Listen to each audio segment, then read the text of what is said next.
What's up, guys? Welcome to Beyond the Gym Floor. Today we are talking about, is your service worthy of 10K months? We run through all the things that we find are really important, some that you may not have thought about, things like phone calls and consultations, some that maybe you have but you're not executing very well, like presentation, programming. We even tackle nutrition, how to navigate that within your scope. We start off talking about AI and how Jason's clocked it. I'm figuring it out as well, and how if you're not using AI in your business right now, you're probably behind and you need to start to learn quickly on leveraging that within your business. Again, you're not going to be able to run a 10K a month business by yourself. You're going to need some help, and AI is a great way to find that. As always, free discovery call is available right now for Standout PT. We'll run through the biggest obstacles in your business, what's getting in the way and what your goals are, and I will solve one of those obstacles for you on the call, whether you sign up to Standout PT or not. I'm obviously going to show you what the program is, no obligations. You will walk away from that call with value. Spoke about last couple of episodes, my one-on-one intensive, so 12 weeks. If you're already paying GST and you need to get to the next level, maybe you're a little bit overwhelmed, can't really see, like, how do I get to the next stage? How do I scale it? Or you're just fucking tired. This program's for you. Reach out to me on Instagram. Just shoot me a DM. There's only one spot left. I've sold it 2 out of 3 before the price goes up. So hit me in the DMs and we can chat. Like, share, subscribe, do all the things. Enjoy the episode. Cheers. I'm going to put a deadline on, if you're not ready, if you're not already working with me by this date, I'm not going to take you on. Yeah, it's fair. Yeah. It's very fair. Unless it, extenuating circumstances, you know. Yeah. If they've already I really like you and you're going to win your pro card. Well, if they're already prepping. Because pro coach. Yeah, if they're already prepping. If they're in it. And, for whatever reason, the situation, they move on. Has demanded. Yeah, that's it. Then I'll do it. But other than that, it's I'm not taking I don't want to take a beginner on just to do the prep. I want to do a period before it. Yeah. Yeah, I'm the same with powerlifters. Yeah. You're not going to take a beginner to just peak them for the meet. You need to build some strength first, right? Even experienced lifters, I had one of my girls kind of come on. And we ended up having our wires crossed about it, where I was like, you need an off season. In competing 3 times a year, that's why you're not getting better. Yeah. Let's get you to the next weight class down, and then let's get, good. Yeah. Make all the changes that I'm going to make as a coach and the weaknesses that I can see, what my strengths are, and actually have time to apply them rather than let's just compete again. Yeah. And hope that the way I peak you is better. Yeah. Because that's really what you're relying on if you're 16 weeks. Yeah. I like it. Yeah, I think the more you coach, you just have the idea of what best practice is. Yeah. And then you're just trying to get everyone to meet as highly up that totem pole as possible. That was just a conversation. I'll just put it back to her. I was like, if you choose to do this competition, I will give my 100% and I'll back you. Yeah. And I'll still be aiming to PB on the platform. But if you want the best total to happen this year, this is what you should do. It's up to you. Yeah. Obviously she chose later in the year. Yeah. This is good.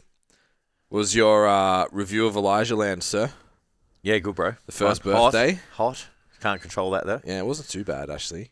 I expected worse. I was playing around. I was just doing everything I could to be Parker's friend. Yep.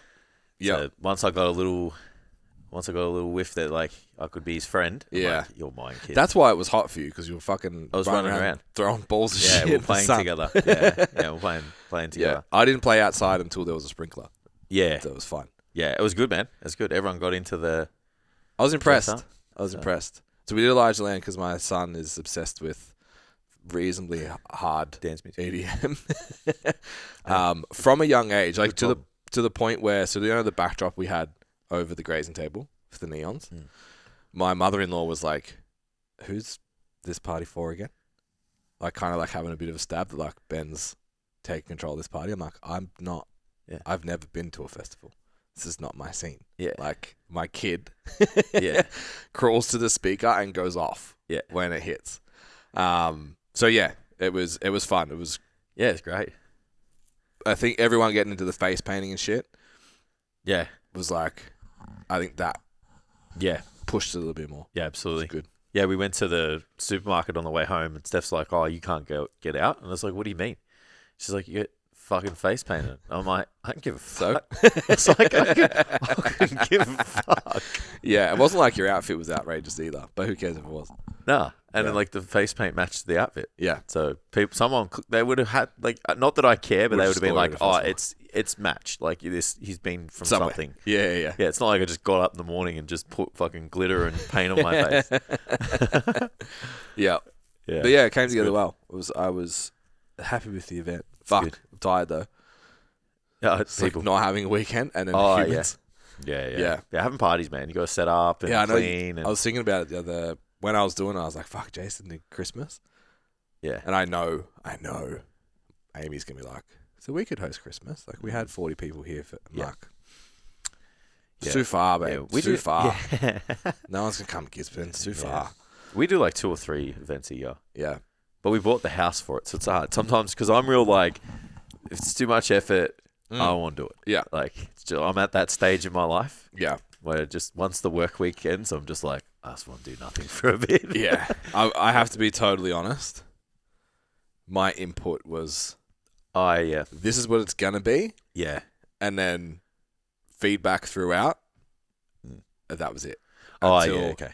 I got home from the gym on Saturday, and Amy was like, "This is the list, and I don't know what to do." It's like, okay, I've got it from here, but up till then. Yeah, fair. We have roles at our house, so I have to look after the exterior of the home. Yeah, So I have to make sure that looks nice. Yeah, which involves mowing the lawns, washing the fucking deck. Yeah, all that shit. So I like to say that that's the bullshit job. Yeah. So I have a father-in-law that is that guy. Yeah, he's too old now. He's just that guy. Yeah. So and even like doesn't communicate very well. What's the age? Like, it's just become that. Well, what's the age when you're just like, you should do it yourself? So what I was gonna say is he doesn't communicate very well. So like even when you go help, you just end up standing watching. Yeah. And then you feel like a bigger dick. So I'm just like, all right, you got it. I'm gonna go do the other shit that's on the list. Yeah, it's fair. Yeah.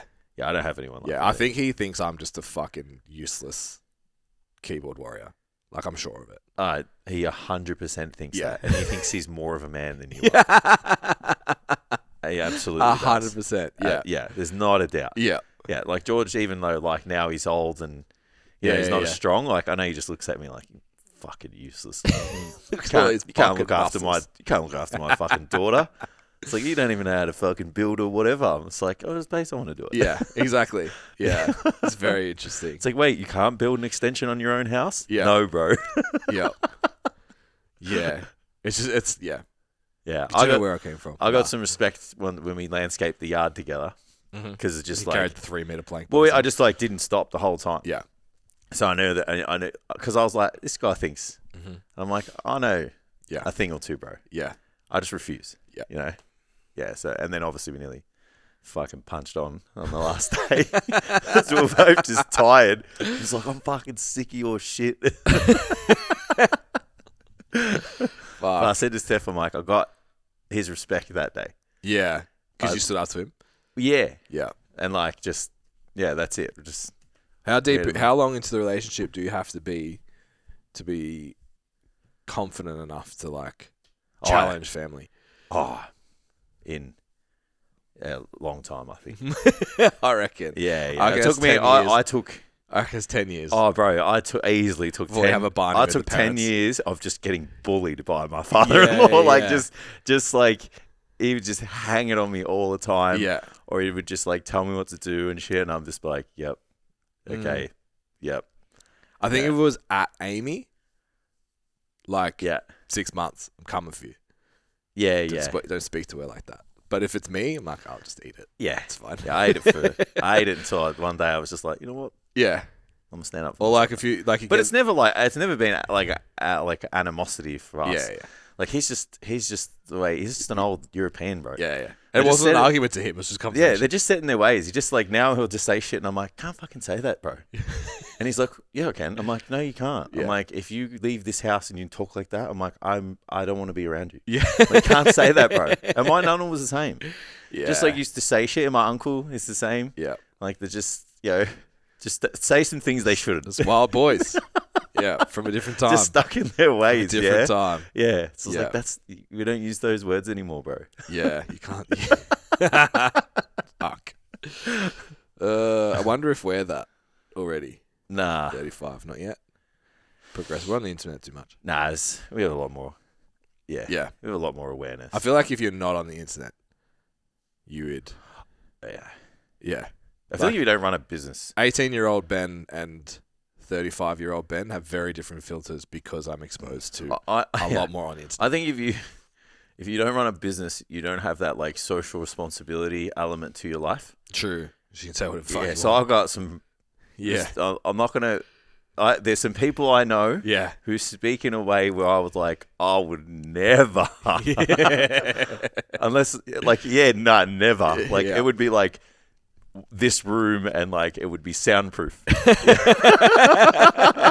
I'm like, they just talk about it on job sites. And, so I think tradie culture. Yeah. I'm like, fuck, man, you can't. If I said that on the internet, I'd fucking get cancelled. Fuck. Yeah. But then sometimes I feel like, when you can't say something, like it's kind of cool to say it. Yeah. Like it feels naughty. Yeah. So you're like, oh. Yeah. So then I feel like sometimes they just do that. Yeah. So they just wait for someone. Do you ever have that person, like just waits for one person to bite on something? And it just goes off. And they just go. Yeah. So I got a mate of mine. He's the same. So Can we talk about that? Yeah. He'll throw a few lines out. Yeah. And if someone bites, then he's just. Yeah. Yep. Yeah, there goes the next couple of hours. There's some people like that too. Yeah. Yeah, well, I'm just like, I'll be just sitting there like. Yeah. Like, what? Politics is the best one. People like fish around and see like, how right wing can I be with you? I've got a couple of mates. Yeah, I've got a couple of mates. Yeah. They're like all over. Funnily enough, when people look at me, they're not like, how left wing are you? Yeah. For some reason. I don't know why. Yeah. But yeah, it's definitely just like, how far can we... Yeah, what conspiracy theory are you into? How far right are you? When I look around my group, there's not a left inside. Yeah. It's like they all kind of congregate together, Yeah. But I got one or two of them that are like even though like you might still be like right wing, like they're as far as you can, so they're trying to bring you with them. Yeah, they're come like, with us. It's like I'm already here, bro. But they're like, nah, man, like you're not in. You're not in enough. Like, I'm the right wing that was still left 10 years ago. Yeah, you could. So I'm not actually. So you're one of those fringe guys we talked about on the other episode. Centrist. I'm a centrist. But it's you share a little bit of value, a little bit on each side. Yeah, not end spectrums of either side. I feel like if you're on either side, like they have. It has its like cons as well, It's not being able to see like a responsible human being. Some usually got opinions on both sides. Yeah, if you're so far either side, like you're just blindsided by like the truth. Sometimes. Yeah, also just socially common irresponsible. Yeah. So they're loving loving like the inauguration and all that. They're loving it, man. Yeah, it's like he's firing people. They're booting out the immigrants, and it's like, all right, I haven't been able to. I wish because it comes up in my news. I almost watched some politics instead of watching my golf with my core yesterday. Yeah, but I was like, the first video I saw was The Project. I was like, that's gonna be biased as fuck. And then the next one was Sky, and I'm like, that's also going to be biased as fuck. Like, do I have to watch it both back to back, and then figure out the truth in the middle somewhere? Yeah, like, fuck, okay, I don't have time for this. Just go on Rogan again and talk. Yep. Did you listen to that? Nah. Him on there? I couldn't. He was actually better on Flagrant, to be honest. Yeah, he was really good on it. I didn't care enough about. Yeah. Like I just was like, I hope you win. For like. Global for our business reasons, not for his own not for his own personal views about like specifically the abortion thing. I get it. I'm not up for that. So the most interesting that's been the biggest pushback when I'm like Trump winning. The most interesting thing that I've seen or took from that podcast is they out and out were just like bang, I've just had they both just had a kid, 2 of them out of the 4. Like, what the fuck's with the abortion thing? He's like, I think that it's grey and that there's a time, I don't know when it is, so the power's been given back to the states. And that was it. And then he said the same thing on Rogan. And then every person I talk to is like, he's pro-abortion. I'm like, that's the interviews I've heard. Yeah. So it's really well, that's the biggest pushback that when I've said it, and I'm like, I don't really know much. And I just, but I'm like, if he can make America great again, it usually makes Australia great as well. 100%. And I've like just got to, I'm just selfishly looking out for our own interests from an economic perspective. So I wonder if he has had a different stance in the past, or it's just like because he's been misquoted and fucking slammed so much that they just decided that because he gave it to the states that he's pro. I don't know. Was he saying like they can't determine when it's a person? So in Australia, it's just like whatever many weeks, you can't do it anymore. Yeah. That's where he was just like, I kind of feel like that. I don't know what it is, but I've given it back to the people who should have the choice, which is the state governments. Right. And that was it. So he didn't actually have... So does that mean there's some states that aren't, you would be able to do it? Yeah. It's only like Texas and a couple other... I don't want to be one of those people that just like got told something and then believed it. But that was me. Which I think gives everyone on that chain. Yeah, because it was making out as if like that was because you could just drive into another state.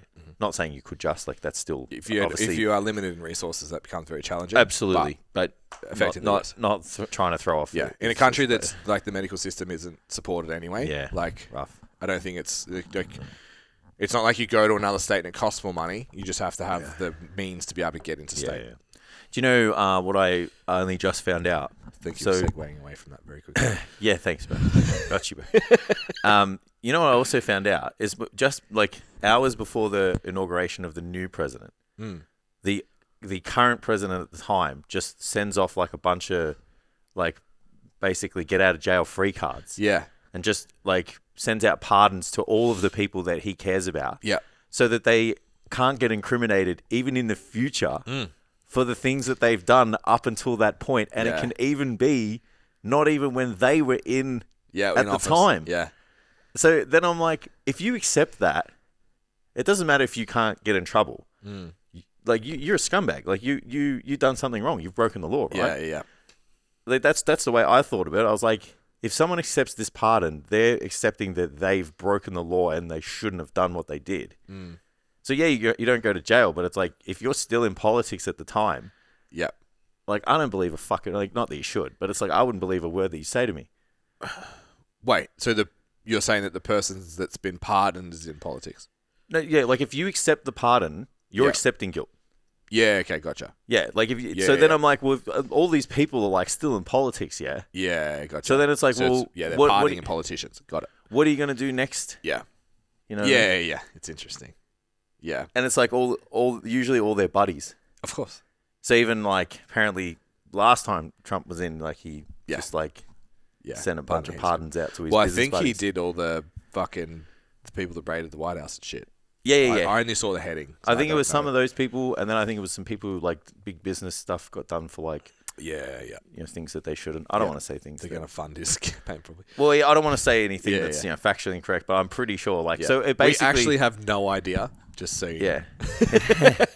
Yeah, but apparently I didn't realize that like every single the pardons are wild, and they get done at like fucking 11 p.m. and shit. Yeah, so it's like no one can do anything, and like they're just like here's you get out of jail free card, bro. Yeah, but yeah, how about it? I just thought the irony of that is that if you accept it, you're accepting that you did the wrong thing. Yeah, or at least just like if you don't think you did, at least you got out. Like, what do you do? Out of pride, stay in prison? Fuck that. I'd take it. Oh, I would take it, but it's like, I know to the people, because you have to know who got pardoned. Yeah. So then you're like, okay, well, you're a fucking scumbag. Like, you broke the law. Yeah. Like. Yeah. But they all are, so. Right? Yeah. That's also the theory. Yeah, I'm getting too hung up on these war stories, you know? Yeah. Where they get shafted by the government. Yeah. It's pretty rough over there, man. I don't think it's any better here, but... Yeah, it sounds like it. Yeah. Especially when they do stuff that like the rest of the world didn't want to know. So you got these people like doing the thing that they're paid to do. Yeah. Risking their lives for everyone. And then it goes pear-shaped and they're like, it didn't happen. Yeah. That everyone pretends that. Yeah. So then that's a bit tough. Yeah. It's a bit tough. Imagine that. Imagine giving everything. Like everything, yeah? Yeah. Like you got to go to work when you get told to. Yeah. You don't know when you're coming home. Can't tell anyone where you're going. Mm-hmm. Do bad shit that you got to deal with for the rest of your life. And then if it doesn't go the way that it's supposed to, it never happened. Mm-hmm. That's tough. Yeah. No money, no Nah. support, no nothing. It's wild. Makes personal training sound pretty good. Our job's decent. Do you like that segue? Our job's decent. Yeah, thank you for that. We're just dodging fucking it. We are playing Minesweeper. I'm on. I don't even have my laptop, and I'm on. Tune in for Wednesday for laptop Jason. Yeah, let us know. I didn't dislike it, but I did during particularly the banter stage. Once we started on the topics, it was okay, but during the banter stage, I definitely felt less connected. Yeah, maybe I'll flip it.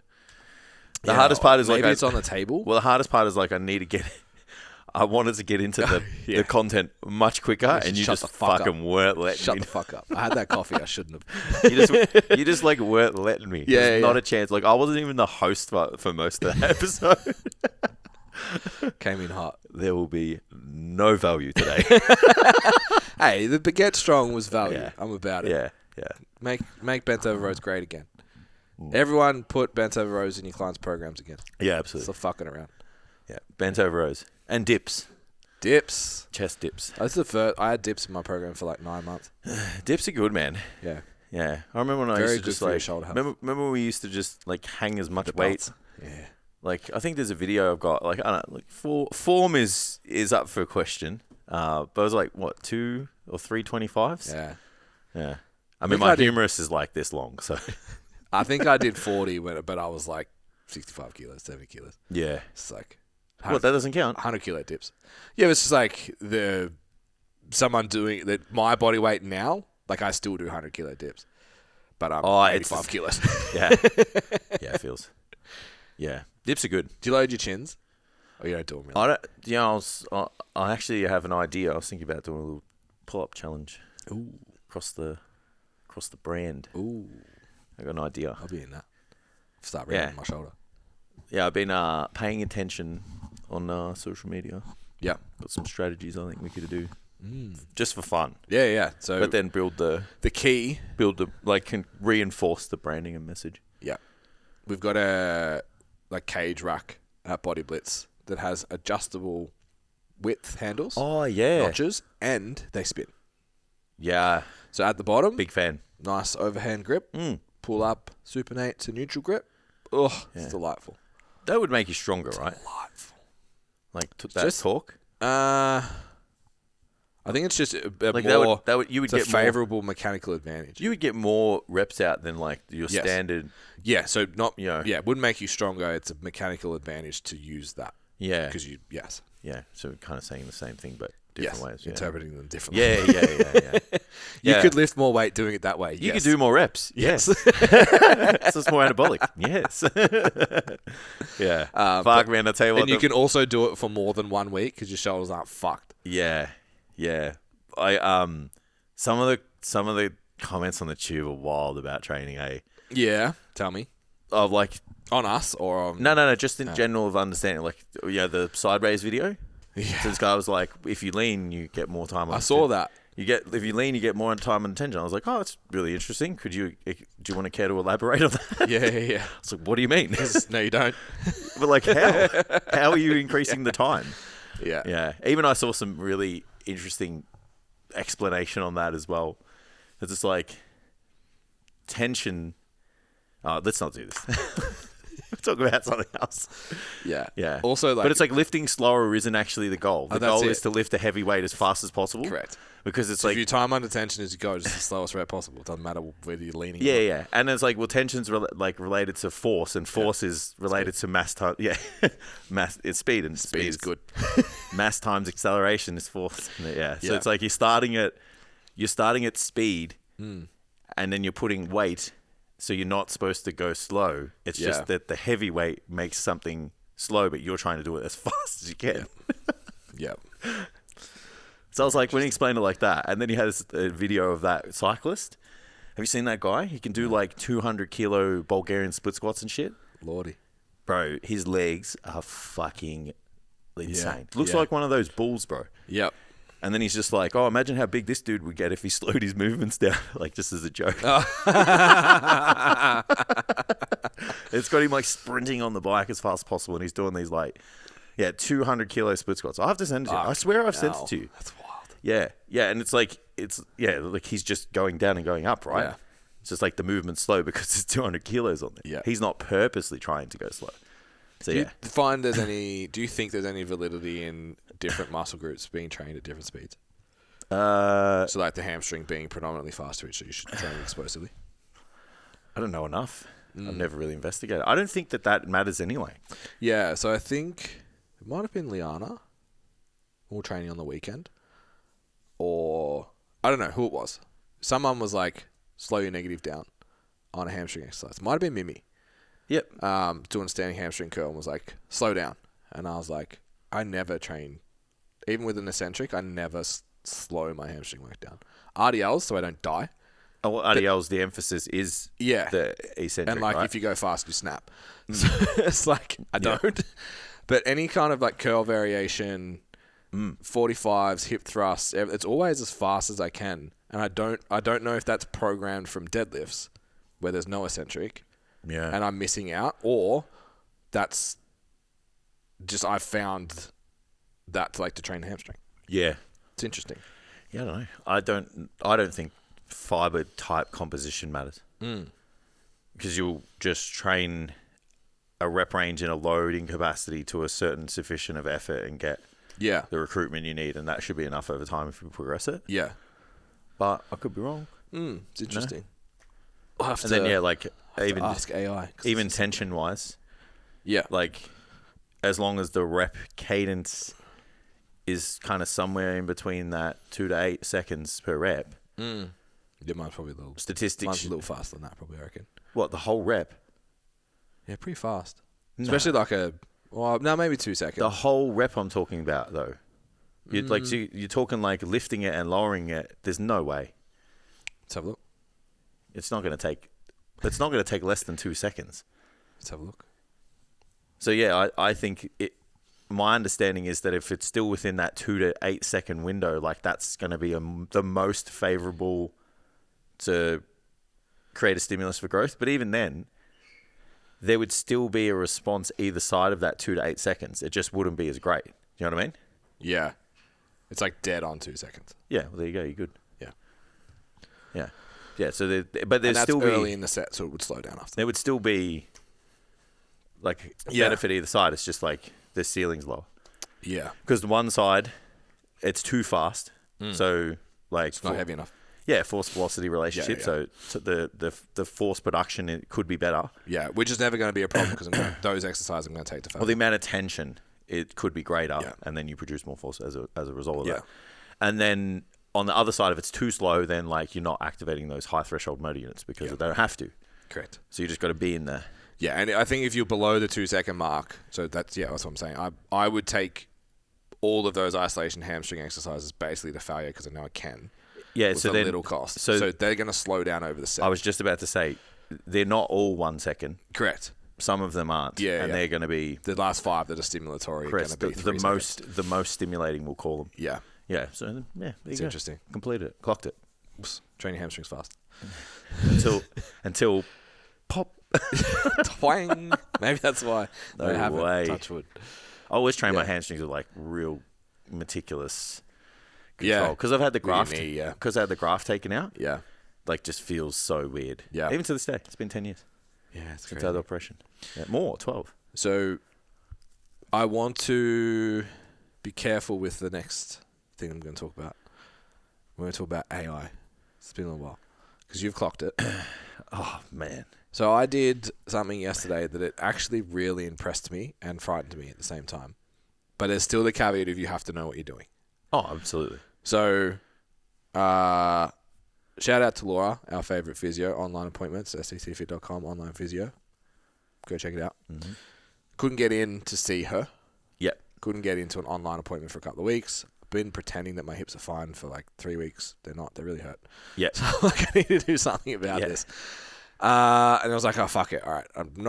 I was even like, hey, you can play with my kid on Sunday if you come to the gym just for 40 minutes, give me a treatment. Just wasn't having it. Okay. That's fine. I get it. I wouldn't either. No. It's like, okay, what I'm going to do, because it's a new pain for me. It's like TFL-y. Yeah, I've had that. Tendony. Yeah, it's yuck. Not nice. So this is new. I've never felt this before. So I don't have like a rehab Got to do the Go straight to it. band around the feet. You got to do those ones. Yeah, lots lying of prone on the ground. Good girl, bad girl type movements. Yeah, I've got the rehab plan for that. Yeah, well, I have one now too. It's lots of you got to do these ones with the band, and then you got to do these ones. So you got to be prone. Yep. Yeah. Have similar. So if I hadn't told that story, and I said it's got a rehab plan for my hips, foam rolling, hip flexors, ITB, TFL, trigger point, TFL, and then heat or cold if you need it. Yeah. But predominantly heat. Mobility, 990 hip stretch, hip flexor stretch, glute bridges 2x15, side lying stretch for the TFL. Yep. Clamshells with the band, side plank hip adduction. So this is the same kind of idea as what you're doing. Yep. Copenhagen's. Yeah. That's the rehab plan. I feel like if you have any hip problem, that'll solve it. Yeah, but like that, I read that and I was like, I've been given this before. No, I agree. I'm just saying that's like unfuck your hips 101. Like that, right? Like if you think of all the things that are in that. Yeah, absolutely. So it's the first time I think I didn't adjust it. So the first time I was like, the prompt was good enough. Yeah, but you would have described the correct. Like what you're feeling and asked it to do things properly. Like most people are just like, I have sore hips, tell me how to fix them, and then it's just like So I have a lot of people asking me, like we've got a couple in Standout, a couple in my like one-on-one stuff that are like, I want to learn to use AI. Yeah. And I'm like, you need to ask it how to use it. And that's how you learn. It's like, tell me what I need to do to get this outcome. Yeah. So I just said, I'm a bodybuilder. Oof. I have a niggle in my hip that I need to rehab. Can you please act as an osteophysio to help me identify what's the likely cause and help me put together a rehab plan? Ask all the questions you need to establish the likely cause first. Yeah. I got 14 questions. Yeah. I was like, that's impressive.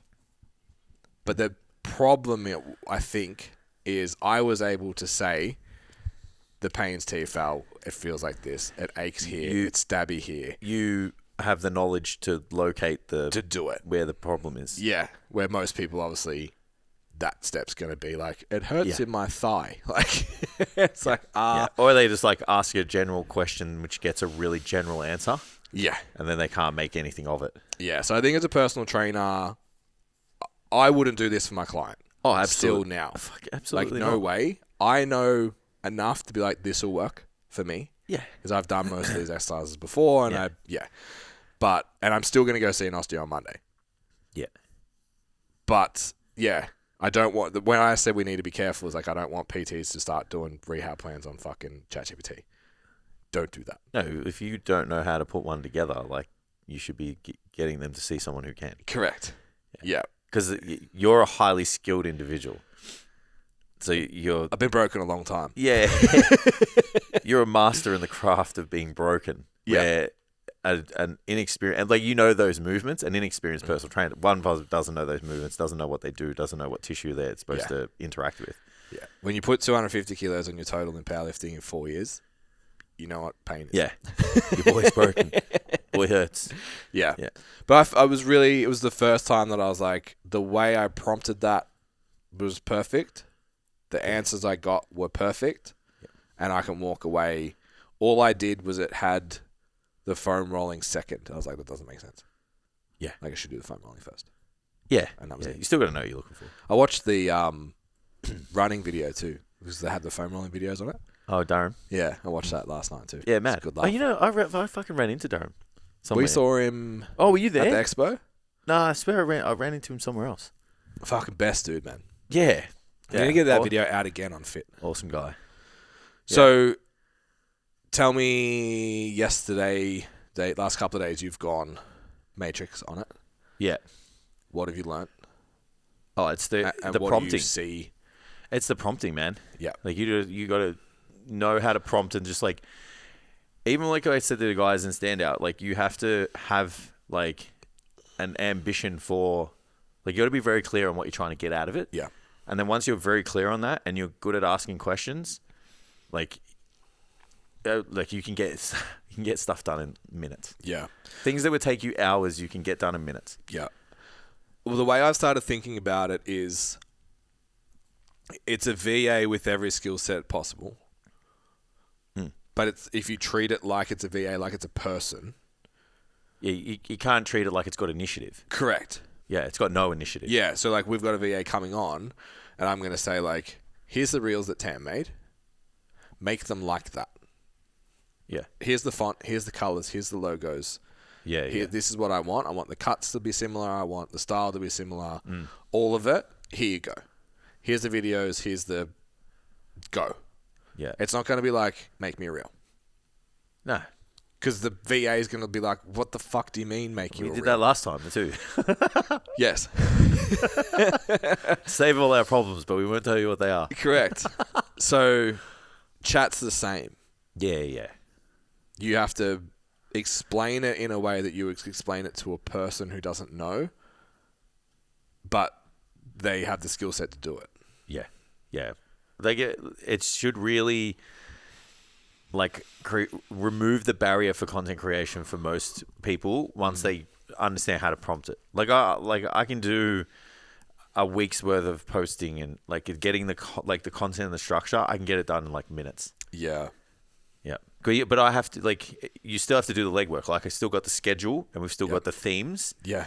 And you still got the type of post that you want. So you've got to you got to do all that. So, and then you just I need a carousel on this topic. Yeah. And then it's you've got the hook already to go. And it's these are the main points that I want explained. Yeah. And then it's just bang. And then you just reword and, so it's done. My tweet posts. Yeah. You know how I can read pictures now? You can read pictures. Yeah. Oh, really? Didn't know So if you give it a picture, I can... Remember I was roast my profile? Oh, sorry. Yeah. So it can... But what if you give it an actual picture? Can it decipher something for you? Yeah, dude. Yeah. Fuck yeah, that's mad. Yeah, you can review your design, tell you where to put logos, all sorts of shit. That's fucking cool. So I just screenshot my profile 3 different spots, and I was like, read all the tweets and make me 10 more. Yeah. I used 5 of them. I was like, okay, got it. Yeah. There's enough. Yeah. And then if there was one, I was like, make them more vulnerable, and it made it real shit. It's like, nope, rewind, not that vulnerable. Yeah, sometimes they fuck it up, man. Just go, you're on this path. Yeah. And one prompt just takes it over here. You just forgot all of the legwork that we just did. We were doing so well. Yeah. But that was cool. Yeah. To just it was just a week that I don't have this, and now they're all in the bank for when I don't have one. Yeah. Which is cool. Yeah, it's super helpful, man. I already knew what I was going to do. I wanted to put a workshop together, some resources. So Coach's Toolbox has been added to Standout, which is a bunch of individual upskilling and resources to help build your business. Yeah. So I already knew what I wanted, and I knew what the objective was. So I had this plan, but I was just this is what I want to do. What else do you need for me to help, help me? And then it was just be more specific on this. What order do you prefer? What's the objective of this? And I was just I want them to actually go through it and do it. Yep. And I need to come out of the end of it like this. Yep. And then it was just bang, here you go. It's fucking cool. But if you have the right blueprint, you can't just go to it and say, can you make me a workshop on, sales? Nutrition. Yeah. Yeah. And then it's yeah, sweet. It's no. It's sales for what? Yeah. Where if I had the workshop and I'm hey, these are the topics and this is the objective and this is how I want it to work. I want it to be interactive and I want people to do stuff. It will go, here you go. Yeah. Here's the blueprint first. Yep. Here's the refined blueprint. I will now help you elaborate on it further. And then,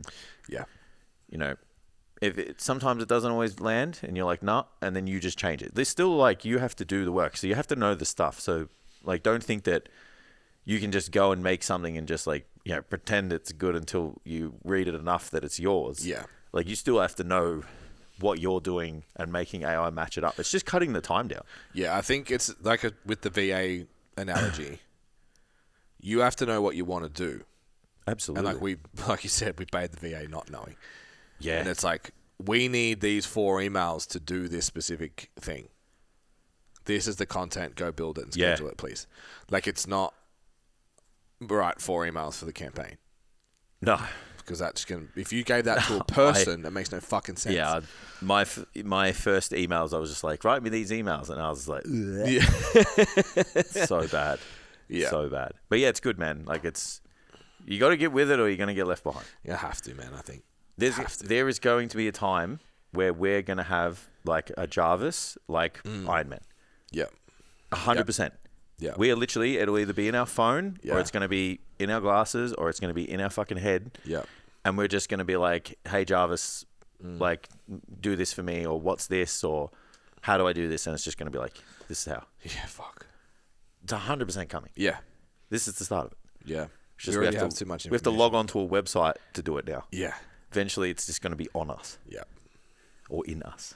Oh, that's a scary one. So the sooner you can adopt it, the quicker. And like, it's crazy how, like, you and I are like ahead. Like, we're ahead. Yeah. Because I just think about even like with Steph's conversations that they're having, like, they're using it, but it's still early adopting. And it's just like processes and, you know, again, like just trying to use it. Like, they know what they need and what they're trying to do. They're just using it to streamline. Yep. And they still, like real infant stage of it. You and I have been using this for a while now, and I feel like, and then there's people ahead of us, like... Yeah. So, yeah. I need to challenge myself to use it more than I do. I use it 2 to 3 hours every day. Yeah, to make myself better at it, I need to use it more. Yeah. I use it... I would say I use it, like, more than most people. Yeah. Like, I use it every day. Use it on my phone, and I use it on the desktop. Yeah, it's good. Yeah, it's not a day of the week where I don't use it. Yeah. Yeah. All right. So to stay ahead of the robots, you need to have a really good service. Yeah, man. See that? Oos. So you obviously run the service workshop, but I've had to think about it myself. Yeah, but like... we made it together. So I'm coming at this as, what does your service need to look like for you to be able to do $10,000 months? Yeah. So to make $2,500, what do you actually need to be selling? Yeah. Because you can't sell whiteboard workouts. You can't sell time. You can't do any of the shit that you did to get to $1,000. You had no idea what you were doing and you're just kind of like throwing mud. You can't continue to do that and expect to get to 10K a month. I agree. So what matters? And I think I've gone through in order of like client acquisition. Yep. As the client comes on board, these are the things that would be expected from you. As that, because that's high end, right? That's probably top 10% of personal trainers, if not top 5. You can chat GPT that as you practice. What percentage of trainers would be there? It would be 5 to 10%. It's not many. Yeah, I agree. That are making 120 a year. So something I don't think people think enough about, and I was having a conversation with a trainer about this last week, is even just the phone call. Yeah. So your phone call is part of your service. Why? Well, we know buy-in, behaviors, etc. during the first 2 weeks is the biggest predictor to long-term success and retention. If the phone call is not good, you don't build that rapport and trust and stuff early, but they still want a personal trainer, they'll still sign up for personal training. But the service isn't going to be as good because they don't have that relationship. Yeah.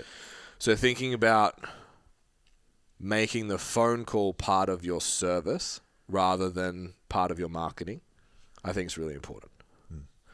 Even like when I'm in DMs and stuff, I think like that. Yeah. It's like, what would I want this person to think of us based on this interaction? Do I not give a fuck about them unless they do stand out? Or am I going to help them regardless? Yeah. Here's a specific podcast on the specific program that you mentioned. Go check it out. It will help. If you need help, though, if you feel like you need more one-on-one, let's do a discovery call. Like, that's how I want people to see us, because I actually want to help people. Yeah, of course. Not absolutely. just if you pay us, you know 100%, what I mean? Yeah. It's why we do the pod. So, looking at the phone call, the consult is the same theory. The service in the consultation should be a reflection of the service of a high-end brand. So, hero content between the call and the consult, is part of your service. Hero content is a YouTube video, PDF. They're probably the go-tos for us. Piece of media, we'll call it. Yeah, that outlines who you are, who you tend to work with, what problems you solve, examples of results, and what they can expect. Yep. That's it. No pricing, no nothing. Just this is me. Yep. And that's 5 minutes or 5 pages. And that's your hero content presented by, we'll use Canva, Ask AI out top. I'm pretty sure Canva has AI. Yeah, I think it does. And you can just make shit for you. Yeah. What would you say in the consult separates $1,000 a week trainer to $2,500 a week trainer? There's a piece of value in that person can action immediately that will help them work towards their goals, irrespective of whether they sign up or not. 100%. Yeah. So it's not a do your ESSA form, do some fucking testing. Go in the gym and do a random workout. Yeah. So our consult's based around goals, obstacles, and then when it's Standout, I solve one of the obstacles. Online coaching, that's my approach now as well. And then in our face-to-face, we'll generally do like a nutrition recall, which solves one of the obstacles, or just like explaining the benefit. We used to explain the benefits of resistance training a lot because most people that were coming on like X group classes and all that kind of shit. Yeah, we have the scorecard, so on the way through as well. Yeah, when people come through with the scorecard, it's funny. Like ours is double stacked value wise. We just get to choose, so you can literally like see the scorecard and go, you're doing really well in this department, which typically it's training. Like typically most people kind of know their way around the gym when they come to see us. Yeah. But it's always like the mindset stuff because like the goals aren't clear and the nutrition, they're being let down. So you can just be like, oh, you're doing well here, but here's all the places that are letting you down right now. So we can fill the gaps here by setting clear and concise goals. If we can start matching your nutrition to be specific and align with your goals as well and make a program that's specific to you. It's like, that's how you're going to get the, like whatever goal it is that they want. Yeah. And then you're like, your biggest obstacle is this. So you kind of like double stacking. Yeah. Which kind of, for me, makes it easier to overcome objections and stuff at the end. For sure. Yeah. Because it's just easy to be like, look, I solved all your problems and went really deep on one. Yeah. So the values just seem so high. Yeah, that's exactly what we do in Standout as well. It's like, this is the scorecard, which is my line in the sales presentation is everything that you just answered in the scorecard is our outcomes for Standout PT. So if you do Standout PT, everything in there is a yes now. Would you achieve your goals if you scored 100% on that scorecard? Fucking oath. Yeah. Let's do it. Yeah. So yeah, extra piece of value. Yeah. So go. No. I was saying that's like you're already serving people there. So yeah, it has to start there. Yeah. I think we're also in an interesting, compared to when we came up, most people hadn't had a personal trainer because you were selling what it was. Yeah. We were convincing people what it was too. Now you've got to present why you're better.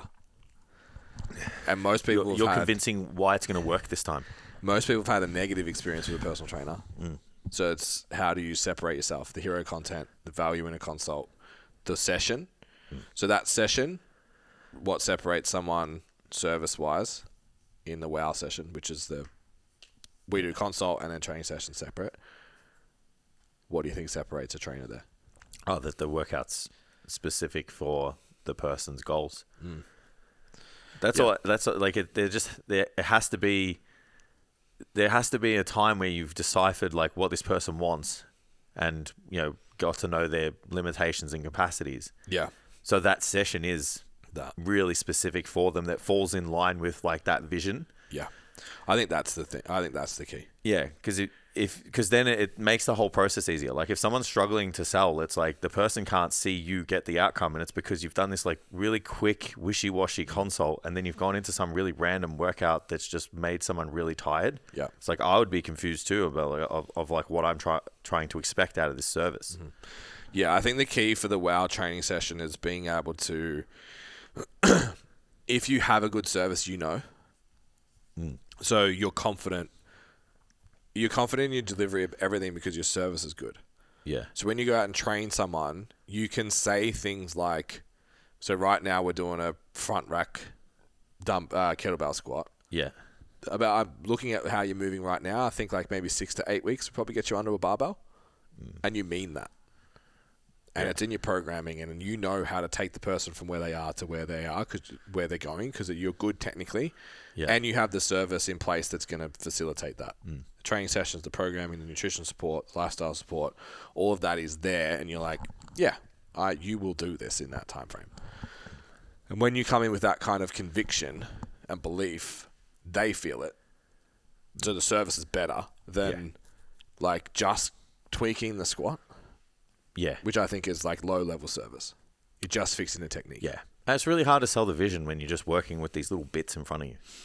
Like if you just have this like generic thing and it's like there's just one little bit that you're fixing, it's like how are you supposed to piece that individually for everyone else? Yeah. Like where if you come at it from our way, which is like needs analysis and obstacles, heavily leaning on the obstacles, trying to like solve those in the consult, but then proving it in the wow session. Then you can be like, so what we spoke about the other day is this. What we're doing today is this. This looks like a program that's designed for this. We change it up every, etc. Can you see yourself getting results if we do this? And of course they're going to say yes. Yeah.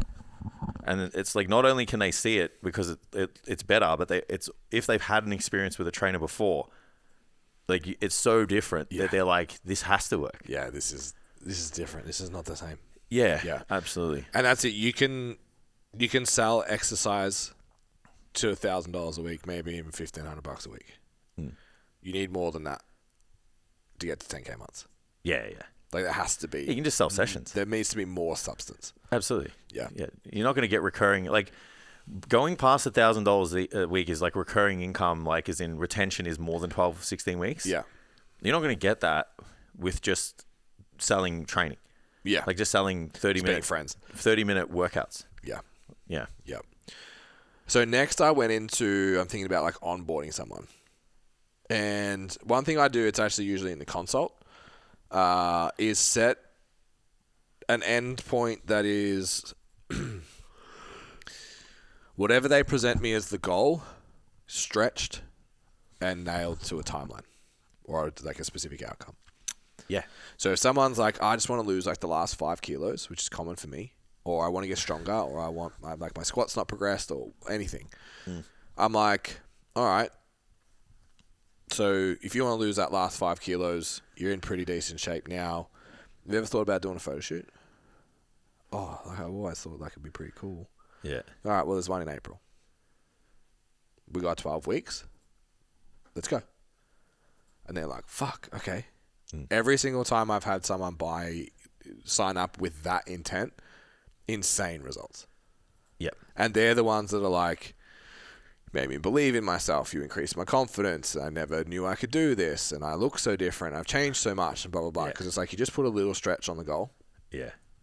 But what also in that dialogue is like, I believe in you, which again is like a service element that's above an average personal trainer. Yeah. You need to do this and you will get the result versus I know if you apply yourself to this, you can apply yourself to this and you can achieve exceptionally more than what you even think you can. Yeah. Do you use that? I know obviously you have competitors come to you. I probably would do it naturally. Yeah. Yeah, because I think it just comes with coaching skills. Yeah. Like you see the potential in other people, and then you just give them the belief that that you have. Like you're instilling your belief in them, so they have the belief in them. Yeah. And that's what a good coach does. So yeah, I don't purposely do it, but I know I naturally do it. Yeah. If that makes sense. I'm the same. It was just like I was like, what are all the things I do that when I do it, I get the best outcomes? Yeah. That's one. Yeah. Setting a timeline. So I think a lot of the coaches that I speak to that have trouble with retention and all that kind of stuff. Just trouble with results in general. I wonder why you have no before and afters. It's like, don't set any good goals, man. Which is retention, right? If you're not getting the outcomes, you're not going to have good retention. Yeah. So we always lay out like 3 weeks habit phase, then we're going to go into whatever the first build, stage cart, whatever. At this time, we'll probably run that for like maybe 12 to 16 weeks, then we'll give you a break, and that'll probably look like this. Yeah. And then we'll probably jump into that, and then we've just laid out a year's worth of training. Whether that's how it plays out or not, it's going to be dependent on adherence and goals. It's just a blueprint, but at least this is how everything works for a really long period of time. Yeah. Both people perform better when there's a plan like that. As we spoke about last week on Fit with like goals, it's like you're 42% more likely when you set a goal and then the person performs at a 25% greater level. Yeah. So that's not just the person, that's the coach as well. Yeah. So the coach is 25% better and he's 42% more likely to get the outcome when the plan's written down and specific and whatever. Targeted. And that's what I say to my guys. I'm like, are you invested in getting the most out of me? And they're like, yeah. And I said, well, to do that, we need to have specific goals and a timeline, and you need to fill in your information, and you need to be honest and all of that. I'm like, that's how you get the most out of me, and that's how you serve them. Yeah, It's in a roundabout-ish way. It's like we layer coaching in the service unit because how you speak is just as important as how you do. Yeah, with them, like what they get. So, and I think. To compare that to what most personal trainers do that float around 1K is just like, okay, so you want to lose weight, this is what we're going to do to lose weight. We're going to tidy up your diet, we're going to exercise. Cool. So there's no urgency, there's no timeline, there's no laid out plan, this is exactly what we need to do to get that outcome. She's like, cool, so we'll just like stop eating meat pies and we'll start training. And that's it. Like, okay, cool. Yeah, there's no expectations. Yeah. Like I have a very specific video that all of my competitors have to watch before they even think about setting a date in. Yeah. And it just literally outlines the whole process. But what it does is clearly outlines the expectations of them, but also the expectations of me. And then what happens when those don't get met from both sides. Yeah. And I feel like that's probably the biggest catalyst to making sure that relationship and the likelihood of those outcomes becomes a reality because everybody understands what needs to be done. What's the consequence for you when you don't do the thing? They don't. No. Like, if I don't do the thing, they don't get what they need. They don't get served. They don't get the results. They look. Yeah. So you don't have like if I don't get your program on time, I'll give 10 burpees or something. No. But it's just like it's more. Your expectation is to show up, to do your cardio, to be compliant on your diet, to do all of these things. And my expectation for you is, your expectation for me is like your program has to be on time. Your check-in has to be on time. Yeah. I'm to answer your questions within this window. Yeah. There's just a sequence of things. So then it's like, well, if either of us aren't doing those things, then we're not fulfilling our part of this relationship.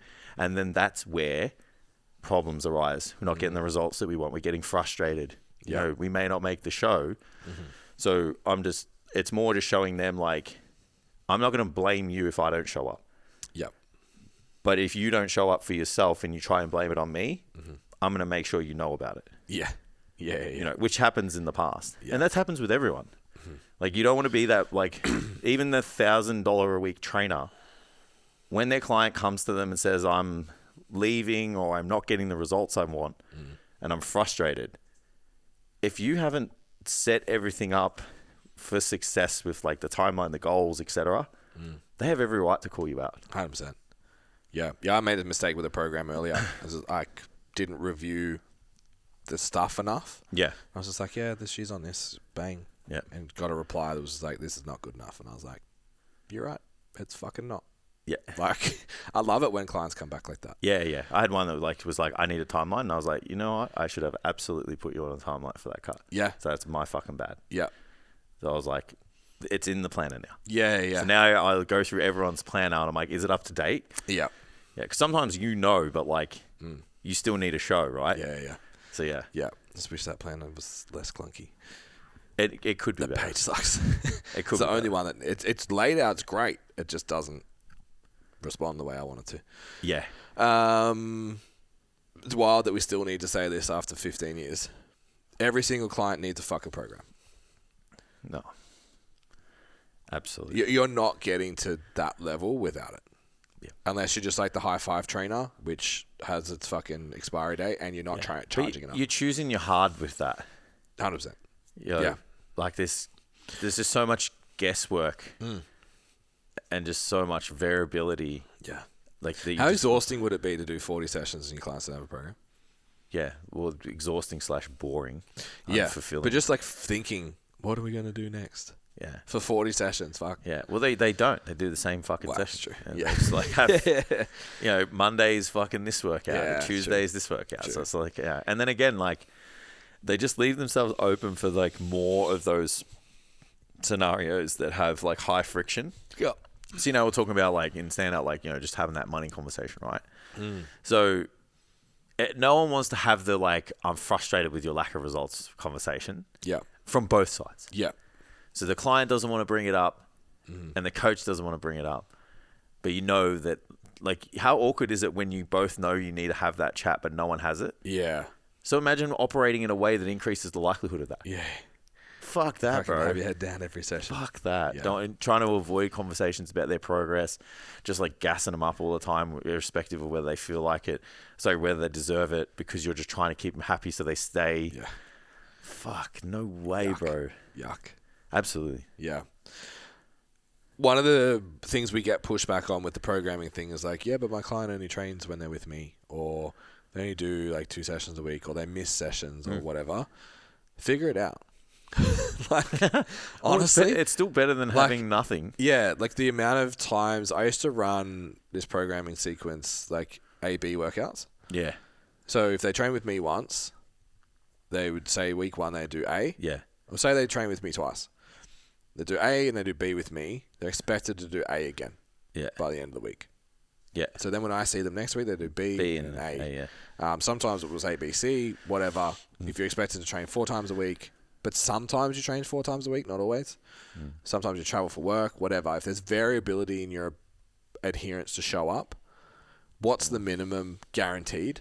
Let's say it's 2. You have 2 sessions. None of your Gen Pop clients respectfully train hard enough that they can't do Monday's session again on Thursday. Yeah. Like, they're going to be fine. Yeah. So and they're still going to get results from it too. Sure. The muscles don't know what the fuck's going on. Yeah, especially if you're only training 2 to 4 times a week and your Gen Pop. Yeah. Like all of that shit. So you just need to figure out a way to prescribe something that works for that person and get out of your own, but I train 4 days a week and I never miss a session and this is a real priority for me. Or if it's the complete opposite, like if they're not going to do 4 sessions, then you just say, fuck it, throw the baby out with the bathwater. Yeah, we'll just do whatever. What? Yeah. Like, if they only come once, write a program for 1. Yep. And like even just do A/B and do it like just for that one session. It's been weeks. Yeah. Yeah, it's still like, and then encourage, if that person's not confident just yet, get them to go to a class and get them in the gym. You know what I mean? Yeah. Because eventually you leave them for 15 minutes after that session of yours. They do some accessory movements and you're there to support them. They look around the gym, realize that no one cares about what they're doing because everyone's cares about themselves. Yeah. They go in for another session now, remove one of those classes, 2 weight sessions. Yeah. And then it becomes 3. And all of a sudden they're training 3 days a week and getting mad results.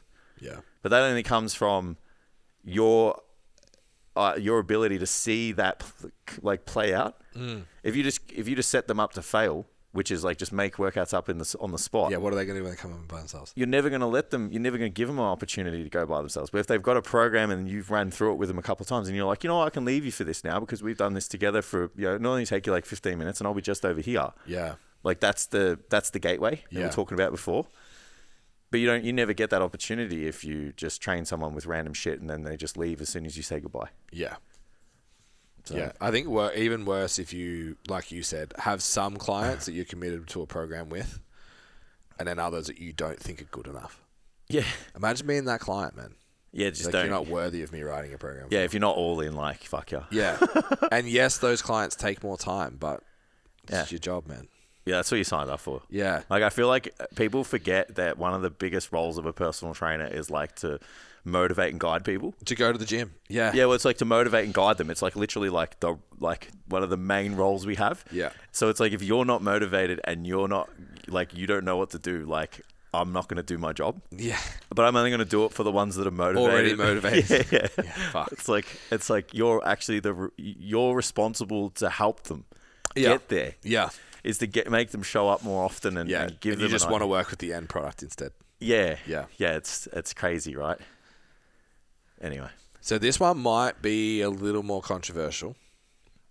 Everyone needs a fucking nutrition guide. Everyone needs a nutrition guide. Yeah. I don't like this. I don't want to do nutrition with my clients. I think the people don't want to do it partly because they're scared to, which they have every right to be scared to because they're not qualified to. Yes. So I like that.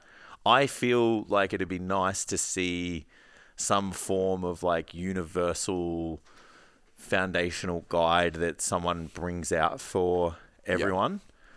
You know, it'd be nice if... I just see precision nutrition like that. Yeah, I know, but it'd be awesome if like there were those trainers that are inexperienced and just don't have those resources available to them, that if there was someone made something where it's like aligns with...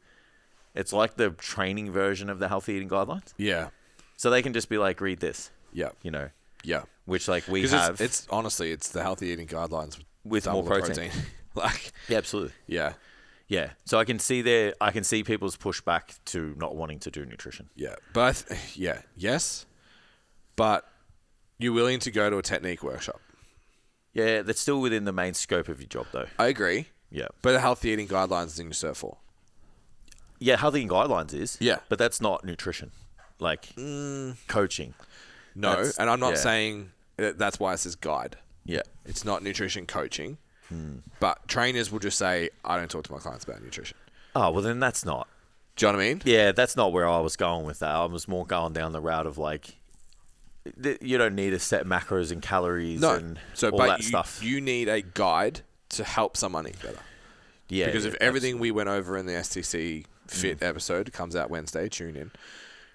Everything we went over in that is 1,000 diet, or what was it, 100 diets? 126. That an average person goes through in their lifetime. Yeah. If you're not like, here, turn all the noise off, here's a basic, if you follow this, you'll get in better shape. If you're not doing that, like... And even what we spoke about on like the other episode for Wednesday, like we didn't even go into specifics. We talked about problems and solutions that would help. So yeah, I absolutely am on board with that. Yeah, and it's just like, this is what calories are, this is what protein is. It's just a guide to be like, this is how not to eat like an asshole, and this is why. Well, what can people do if they don't have that? Where do they lean on? I think precision nutrition is the GOAT. I agree. Like, you can download it for free, the hand plan, customize it to be whatever you want. Even doing their level 1's pretty good. Agreed. Yeah, I did their level 1. But that resource alone is worth $20 a week per client. A lot of awkward conversations avoided. That's what Fucking it's worth. earth. Yeah. But I think just from like, where it's like, how do you make 10 grand a month?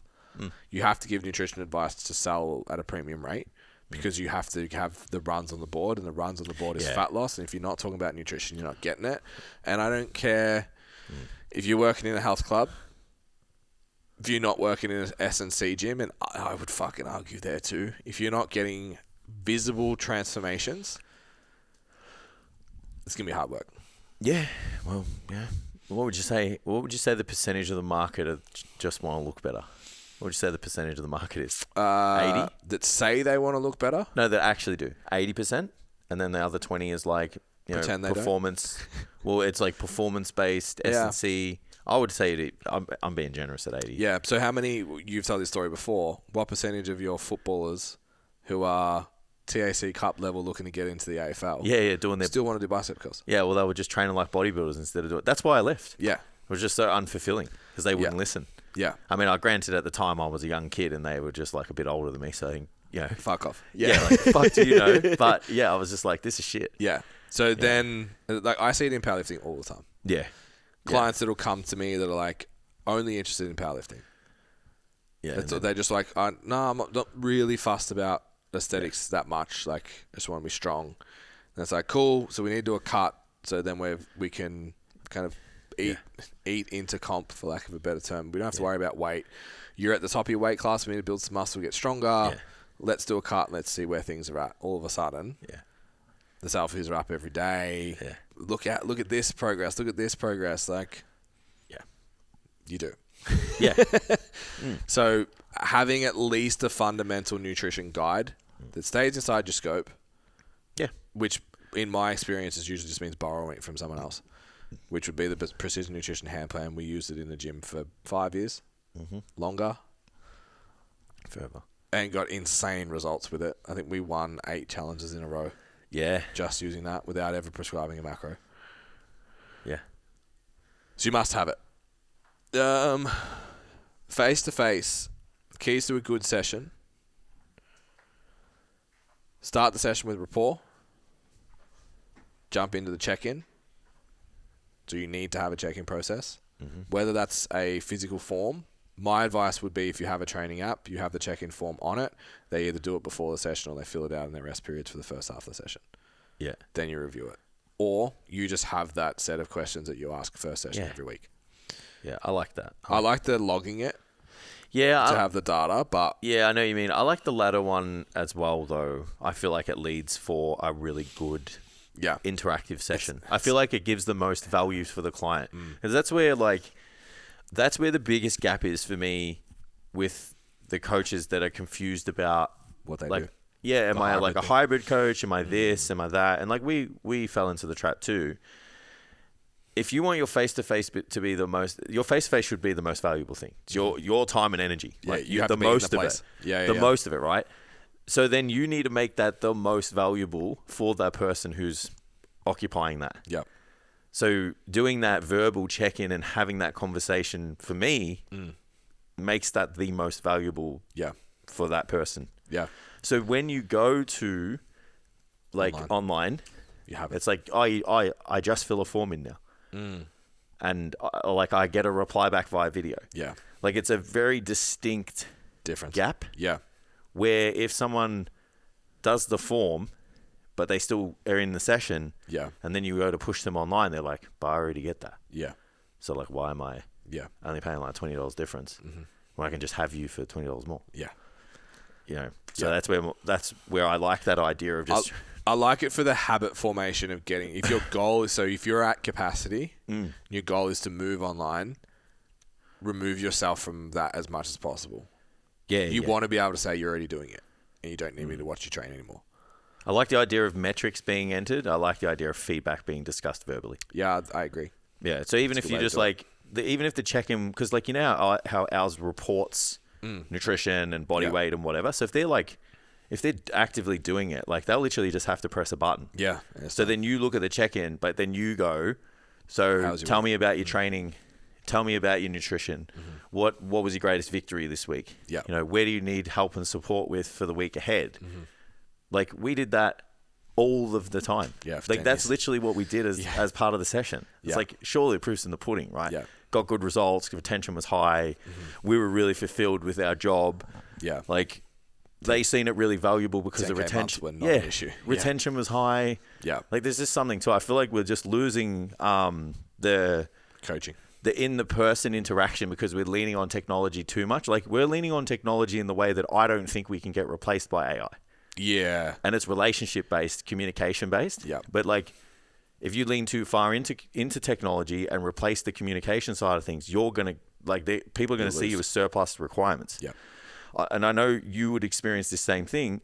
The longer you get into coaching and the more experienced your clients are, it's not about teaching them technique and it's not about macros and stuff. It's actually getting into their mind and telling them like you have another gear. Yeah. Like I know this hurts and I know you have doubt, but I know there's more in you. And it's like a fucking computer can't teach you that. Yeah. But you don't get to when to do that and when to give them a cuddle. Yeah, that's it. And you don't get to get here until you do what we're just talking about, which is be in the session and get Karen to show up 3 days a week. Yeah. You have no right trying to get someone who's like competing to there with the self-doubt and stuff. If you can't get a mum who's never been in the gym before to go from 1 to 3 days per week. Yeah, because you didn't write a fucking program. Yeah, absolutely. All right. Rapport, then check-in, then banter. Yeah. So that should be the order of operation. Oh, absolutely. How are you? Cut. Like I don't need... how many times do we have people come in like, oh, I'm just getting people just vent on me. Yeah. It's like, it's hello, how you doing? How you feeling today? Sweet, let's get into it. First exercise. They know because you do it every single time. Yeah. Tell me about your week. Yeah. What did you rate your nutrition out of 10 this week? What did you rate training out of 10 this week? Why? What do you need to work on? What are you going to do? Reach model conversation. And they know it's coming. Some of them are probably nervous about it because I know they're fucked up. Yeah. But then you can get into like, how's the dog? This person's a bitch, and this person did this to me. Like, yeah, absolutely. Yeah. Is that right? What that personal trainer's doing? Yeah. I'll let you decide. Yeah. Look, what they're trying to achieve is you can determine whether it is or not. Yeah. It's funny that this is written down, even that the fact that it's written down, but we've seen it so much that it needs to be. Pay attention to your client for the entire session. Yeah. I had someone ask me one time, like, what are you looking at? I was like, what do you mean? It's like, you always like walking around your client when they're working out? Yeah. Like, my client. Yeah. I told you about the story where someone literally fainted next to us, yeah? And you didn't know. Yeah, I was so locked in. And like we were doing bicycles, I was getting after, like, there's a couple of cheat reps going on. I'm like, fucking, let's get this pump, And then someone was literally having a seizure right there. And then, someone was like, bro, you didn't even know that was happening? I was like, man, I was just locked in. Yeah. I was with my client. Obviously that was probably an extreme reason. Someone could have died right next to me. Yeah. Yeah. But it's like, fuck, man, they're occupying your time. Yep. Make that time as valuable as possible. Yep. Be in it. And it's also way more fun. Like, the time goes quick when you get involved. If you don't get involved in the session, you're like, oh, fuck, 5 minutes in, 25 to go. Like, it's fucking boring, bro. Yeah. Yeah, it's long days. Yeah, absolutely. Yeah. Like, watch what they're doing, motivate them. Sometimes just shut the fuck up and be cool with, like, awkward silence. Yeah. Like, it's not awkward for them. You're just... Yeah. I got so good with just, like, not talking in between sets. Yeah. I'm just like, this person doesn't want to talk. I'm just going to shut the fuck up. Yeah. Like... Yep. It's fine. Yeah. It's the only downside to having a barber that I get along with. Yeah. Sometimes. Yeah. Just want to go get my hair cut. Yeah. See, mine's good. It's the total opposite. Like, it's like the Lebanese dude he speaks broken English. So that's it. I just like, can I get a cut, boss? Yes, boss. See you at 3, boss. No worries, boss. And then I just get a cut. How are you? Good? Yeah, good. That's it. Yeah. When I told him what I did for work, he had no idea. So he just doesn't ask. Yeah. Presentation. Yeah. It's big. Yeah, I look back on my time and I like kind of like, I know the uniform wasn't great. So that like kind of, I guess, influenced the look. But I would really, if I was to do my time again, being fucking absolutely polished would be the thing. Yeah, for me. Which I definitely was never. No, same. Yeah. But I just like, I look at it now and I'm like, if you want to be high end, if you want people to take you seriously, like if you want to be high end, if you want people to take you seriously, if you want to stand out to like the rest of those people in your gym, how you look and how you interact, so important. Yeah. I had it at Essendon. By the time I got there, I had my shit sorted out and I had enough money for shoes. Yeah. And for a barber. So like, I think there I showed up like that. And I don't even remember how long I was there for. 18 months, 2 years. Yeah. My first year there built the rest of my coaching career. Yeah. Undoubtedly. Like everything else I would say is like accumulation of experience, dominated. 45 sessions a week, week in, week out at Point Cook. Yeah. Worked fucking hard to do 30 to 35 at the first gym in Essendon, moved to Good Life, and it was just like, okay, clocked it. Yeah. Even progressively online, like we've just designer shit, made sure we get progressively improved with the branding and the presentation. Yeah. Like I look back now and I'm like, bro, fuck were you thinking? But it's better than everyone else at the time still. Yeah, but it's wild. But even just presentation-wise, I said to Steph, I'm getting my hair cut every week. Yeah. I'm like, I don't care anymore. Yeah. I'm like, I look better. I'm more vibrant. Feel better. Yeah. Yeah, and it's like the clothing side of things like has never been an issue. Like, but I'm just like I'm gonna take this 100% seriously and just look really polished all the time. Because that's what's needed. Yeah. Even though I was like having a chat to a mate of mine, and he was like, we were talking about like, I use all these fucking face creams and all this shit, and he's like, "Fuck, you do that for?" And I said, "Because you don't know what it's like to see yourself on a fucking screen every day." Yeah. Like I said, I see myself on a phone and a TV or the computer all the time. Yeah. So I said, you don't know what, like, how I look matters. Even watching the Durham video. Yeah. I was like, fuck, we look so much better now. Yeah. Yeah. Yeah, I look at it all. So much better look. Yeah. Yeah. Yeah. So, yeah, and I know that translates to what people perceive of you. Yeah. Because I do it to other people. Yeah. It's funny, it was only a couple of nights ago, took LJ out at 7 o'clock at night, 6:30 for a walk. Put my jumper on, and I had a long t-shirt. My t-shirt was hanging out. I'm like, fuck, you walk around there, who cares? Yeah. I think I got 15 houses. I'm like, can't do it.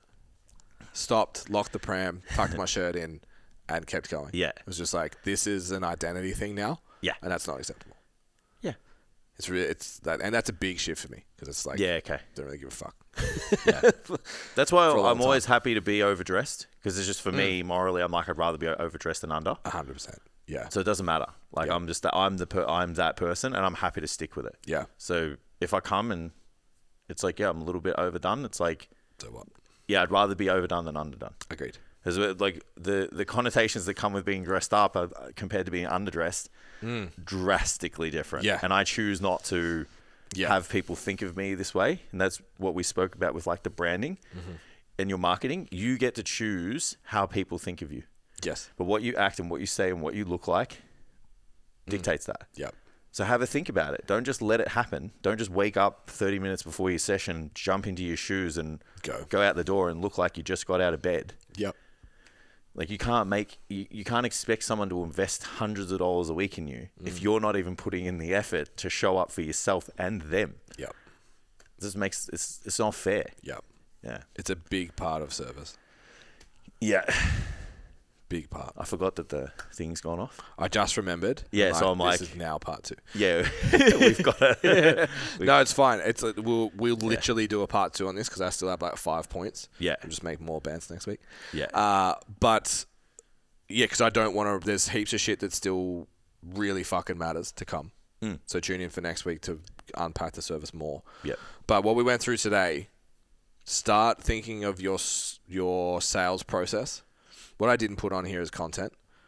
It's actually a little bit later. We'll talk about it. Yeah. From your marketing to your interactions, to your calls, to your consults, to your sales, I think that's a big thing that people don't think about is their service. Yeah. Like, if this client ends up working with you, what do you want them to think? If they don't end up working with you, what do you want them to think? Yeah. Man, it stems even from like I feel like even now, like thinking about all this and doing it for so long, I reckon it even stems from thinking about what you should offer. Yeah. Like, because no one sits there and goes, this is who I work with, this is what I do, this is the main outcomes that people expect, and this is how I deliver them. Yep. Because if you can do that, then you can put a service together that's for that. And then the dots line up so much easier. Yeah. And then you become more confident and you can communicate it, and you have stature and you have conviction. And then everything. So I reckon it even comes a step before that. Yeah. Yeah. DM us Value Compass and I'll send you exactly how to do it. Because it's going to come down from the website next week. Build a goal beyond what they expect. So have part of your service, ours it's events, photo shoots, lift-offs, whatever. Have something bigger than losing weight, getting fit, lifting weights. Like, have something bigger than that you can plug people into and you'd be like, you know what, I think you could do this. Let's aim towards it. Yeah. I think that'll make a really big difference. Set timelines. So let's do this to lose weight. It's not good enough. Have to. Everyone should have a program, and every single person should get a guide for their nutrition. Stay inside your scope. You don't have to program macros, tell them what to eat, meal plans. You don't have to do any of that. We didn't for fucking 8 years. Yeah. And all did Every single STC trainer at that time did 2 to 3K a week. Yep. Without meal plans. Without macros. Yeah. And then, your face-to-face check-ins should be face-to-face. Makes no sense to do them separately. Do that first, then get into banter, pay the fuck attention, and then present yourself well. If you can do all those things, you're halfway there, and then we'll tell you the other halfway next week. Well, it might be the week after, because we've got Vanessa coming. Oh, we do. We have FODBODs. Yeah, it's all right. Next week. Oh, leaving you hanging. It's all right. That's going to be really cool. So we're a week ahead, so we can choose when to release and everything. Yeah, it's true. We've got our FODBODs owner, founder, guest next week, so it's going to be really cool. We're going to do that as a part 1, part 2 as well. So we're going to start probably how the business kind of came about. So you'll hear that on this pod. Yeah. And then part 2 is going to be on fit. It's going to be more about the product. More about the product. Why they went that way. And so we're going to do that with a lot of our guests coming forward, so it'll feel like one episode split across the 2 channels rather than trying to make them different. So we'll expect you guys to listen to both channels. And like, share, and subscribe on both. But today, like, share, subscribe, comment if you're on the YouTubes. Really helps with the reach that we get in these episodes. A lot of personal trainers. If you're listening to this and be like, it was just like one of the feedback I get all the time is like, it was a good reminder. It's like, well, you're not doing it, so do the fucking thing. Yeah. If it was a good reminder for you, comment, like, share, tag, do something Remind that other it's people. not a reminder for someone else who doesn't know this information, who hasn't heard it before, who needs it to get past that 1K. Yep. And to not be another fucking 20% of personal trainers that don't, or the 80% of personal trainers that don't make it into their second year. That's all. Go to stcfit.com, Standout PT, learn what we do, 6-month program to get you to 10K weeks, 10K months. 10K a week would be nice. Fuck yeah.